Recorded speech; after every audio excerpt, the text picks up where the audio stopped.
Hey everyone, Gigi here with Spirit Readings. I'm so happy and so glad that you're able to join me here today. This is segment 4 of the Witchy Wednesday series.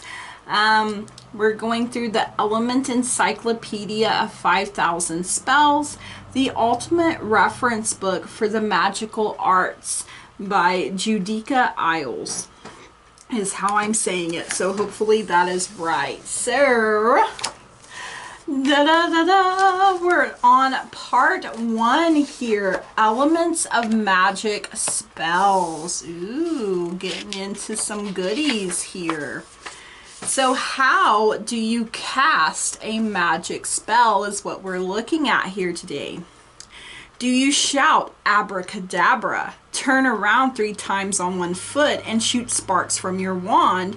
Or do you stand within a circle of lit candles, magic sword at the ready, attempting to read unknown, unpronounceable words from a dusty grimoire?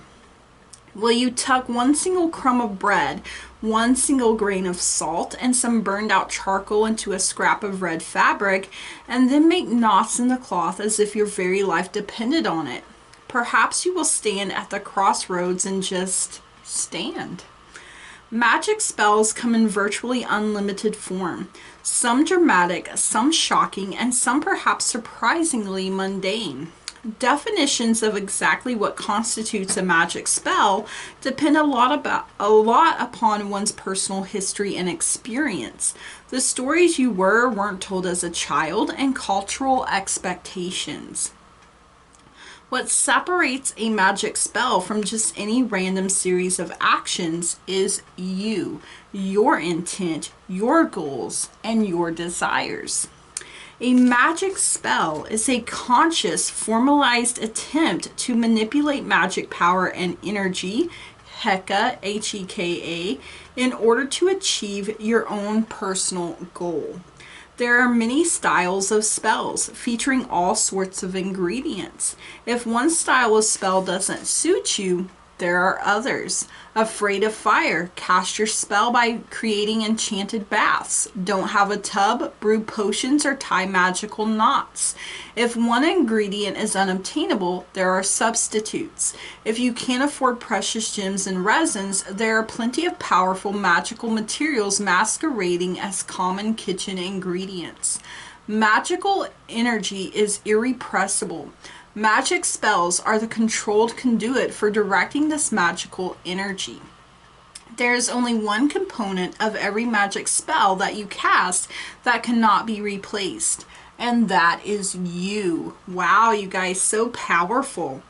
Yours is the unique binding energy that provides the spark of life, which transforms actions, words, and thoughts into magic spells.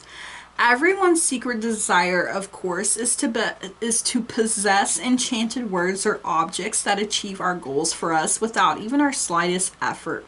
Just say hocus pocus and poof. Your boring date is instantly transformed into Mr. Right. There is a grain of truth in this fantasy.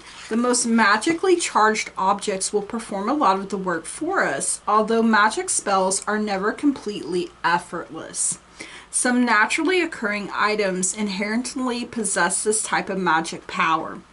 Iron, menstrual blood, salt, certain botanical plants. In other cases, some extremely intensive spell casting is required in order to craft a tool of requisite intense magical power, a magical wand, sword, or mirror. Magic spells take many forms, avail themselves of many powers, and depend upon various elements, tools, and components. Some of these elements, tools, and components occur naturally on Earth, while others are crafted by people. Sometimes these elements and components can be categorized neatly into categories, and sometimes, magic being the unruly, disobedient force that it is, they overlap and merge in a surreal, dreamlike manner. Some spells are object driven, others are dependent upon the power of words. Some require dozens of unusual plants and minerals, while other spells, which rank among the most difficult to cast because you must do all the energy transformation independently, require nothing more than the force of your personal will. Some spells walk a razor's edge between religion and magic on the one hand, and traditional healing and magic on the other. Partly this is because of magic's tendency to appropriate any object, system, or method that demonstrates potential for power. And partly this is because once upon a time, distinctions between various arts and sciences weren't drawn as rigidly as they are today. Awareness of magic power and the desire to use it for one's own benefit is the primordial human art and science.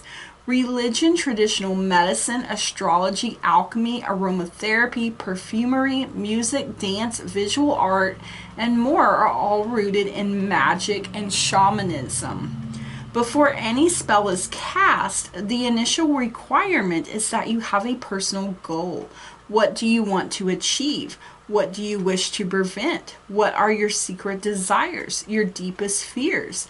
Magic spells are always cast for a purpose, even if it's a generic one like personal happiness, the proverbial peace on earth, or obtaining vague good fortune. The more specific your desire, the more clearly articulated your vision. The deeper your passion, the more likely it is that your spell will work. There is not one type of spell that is inherently more powerful than another. There are only spells and styles of spell casting that are more effective for a specific individual. Part of the fun and challenge of spell casting is finding the spells that best suit you. In this section, we will examine various styles of spell casting, the various elements of magic, and the tools and ingredients required to cast spells. So we may take and break these up, into different parts, because I don't want to make these too long, you guys. So I guess we can get into the spell casting using the power of animals next Wednesday, you guys. I'm really enjoying doing this series. I hope you guys are as well. I really enjoy learning and growing, and I think it's important to know your history, know what you're doing, and so you show honor, you show respect, and that's my goal here. I know you guys, some of you guys are probably like, let's get to the spells already, lady. But I'm going the way that Spirit is leading me to go, you guys, and I feel like that's the way to get it right, is by going with the way that I'm being led. So yes, eventually we will get to actual spell work within this, but first we study, first we learn. All right, you guys, I hope you guys have a wonderful Witchy Wisdom Wednesday.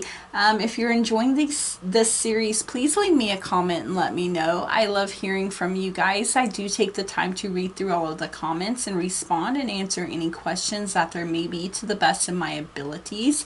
If you are enjoying this series, please smash the heck out of that like button, that old thumbs up button, give it the old razzle dazzle pizzazzle there. And please subscribe if you feel led to. I would love and appreciate that so very much, you guys. I love seeing growth, I love seeing expansion, and I love being able to interact with you guys and do content such as this. And if you do decide to subscribe, make sure you tap that bell icon so you get the ding ding when I upload new content such as this. And you guys, you're so wonderful. You're so amazing. You guys, you bring a lot of joy into my life. You're a blessing for me, and I want to be a blessing for you in return. And I love and appreciate each and every single one of you. And, please share, because that does help me grow. That does help me get out there. You guys, you just blow me away each and every single day. And from the bottom of my heart, I want to say thank you, blessed be, namaste, and goodbye.